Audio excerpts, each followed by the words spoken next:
তাহলে জনসনও ডেনিয়ারিস টারগারিয়ানকে মেরে ফেললো, তখন ড্রাগন কেন তাকে বাঁচিয়ে রাখলো? দেখুন, সিজন 8-এর 6 নম্বর এপিসোডে কিন্তু কিংস ল্যান্ডিং পুড়ে গিয়েছিল। তখন ডেনি ম্যাড কুইন হয়েছিল, সে নির্দোষ মানুষদেরকে মেরেছিল এবং জনসনও, যাকে সে একসময় প্রচণ্ড পরিমাণ ভালোবাসতো, সে তার নিজের খালিসিকে মেরে ফেলেছিল। এখানে একটি আবেগপূর্ণ এবং তীব্র পরিস্থিতি ছিল। ড্যানি মারা গিয়েছিল আর ড্রাগন সেখানে এসে তার মায়ের মৃতদেহ দেখে চিৎকার করতে শুরু করলো।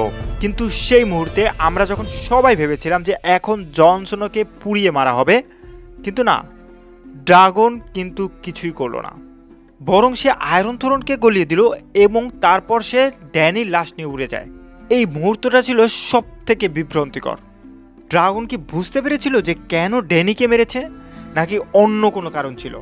সবচেয়ে প্রথম এবং গুরুত্বপূর্ণ দিক হলো ড্রাগন কোনো নির্বোধ পশু নয়। জর্জ আর মার্টিনের বইগুলোতে স্পষ্টভাবে বলা হয়েছিল যে ড্রাগনরা ঘোড়ার চেয়েও বেশি বুদ্ধিমান, সম্ভবত কুকুর বা তার থেকেও বেশি। তার স্বর মানুষের সাথে একটা বন্ধনের আবদ্ধ করে, এমনকি বিশ্বাসঘাতকতা ও আবেগকেও সে বুঝতে পারে। ড্রাগন জনসনো এবং ড্যানির মধ্যকার বন্ধনকে দেখেছিল। সে জনসনোকে ড্যানির প্রতি গুরুত্বপূর্ণ এবং অনুগত দেখেছিল।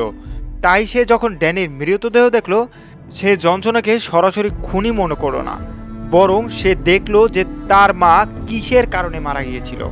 সে দেখল এটা ছিল ক্ষমতা এবং সিংহাসনের জন্য, আর সেই কারণে ড্রাগন তার সমস্ত রাগ আয়রন থ্রোনের উপর ছেড়েছিল।